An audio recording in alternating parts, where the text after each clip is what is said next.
Hey, middle school volunteers, man, I am looking forward to this Sunday night. We're getting into the second week of our sex series where we're talking about gender identity. And we're going to try it again. We're going to try having a small group before the message. I know a couple of you guys mentioned how great that is, and thank you so much for that feedback. We're going to try it again for this sex series, and then after we take that 2-week break for the Super Bowl and midwinter break, we're going to come back and start a new series, and we're going to try it again. And because I want to know if it's just the topic of conversation that's so helpful, or if it's the way that we're situating our liturgy. And so yeah, please keep giving me feedback about that. We're going to do small groups, and then we'll do the message.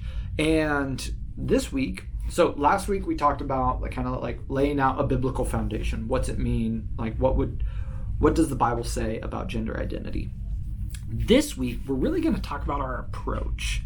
And so this is something really, really great to talk about, because what we don't want to have is a bunch of our middle schoolers running around with a Bible thumping, anybody that is LGBT and being like, the Bible says you're wrong. I know that doesn't happen, but that's what we're really fighting against. And so what we're going to do is we're going to look at 2 moments from Jesus's life.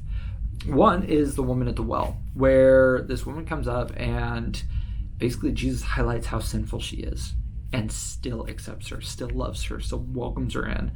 And then later on, it's recorded in all 3 synoptic gospels that Jesus says, if you want to follow me, if you want to be my disciple, you have to pick up your cross every single day and be willing to die on it. And we're going to kind of tie this together of hey, there's a hard line in the sand that Jesus draws of, if you don't believe Jesus, if you're not following him, any of that stuff, do whatever the heck you like.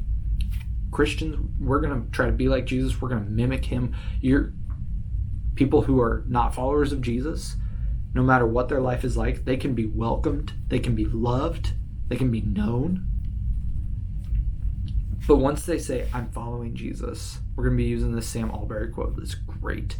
And it talks about how we have to lay everything in our lives on the line. Our sexuality, our gender identity, the way we consume money, our personality, all of it has to be laid out on the line and say, God, this is yours, do with it what you want.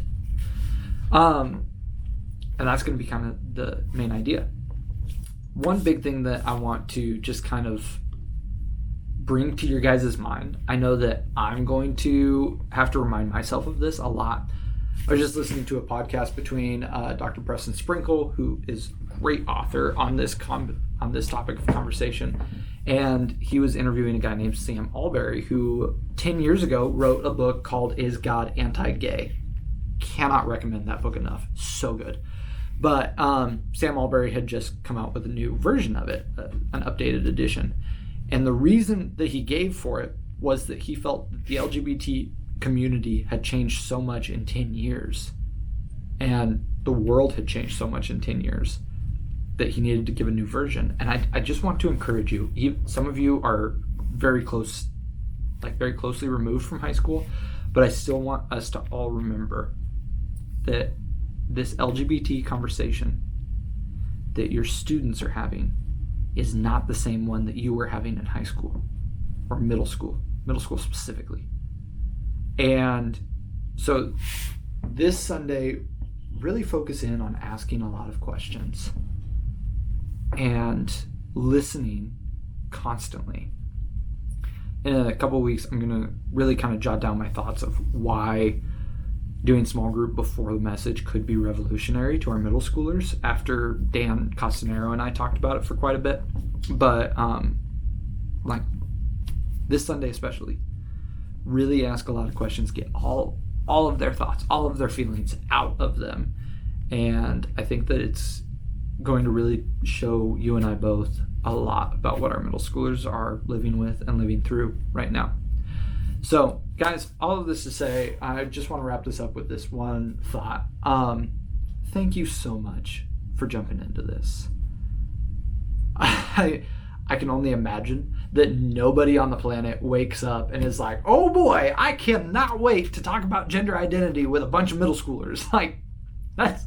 This is not something that anybody like gets excited about. But you're jumping into it.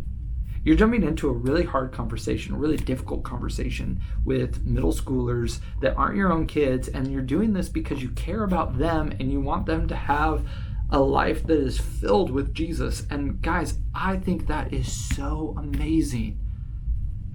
I know that it's easy for you to brush it off and be like, well, yeah, but I volunteer, so that's kind of the expectation. But I want you to really understand the weight of what you're doing. You are changing these kids' lives because they now know that you're willing to step into this kind of mess with them because you love them. Guys, I'm just so awestruck by you. I love getting to volunteer with you. I love getting to serve with you. You are incredible. I cannot wait to serve with you this Sunday night.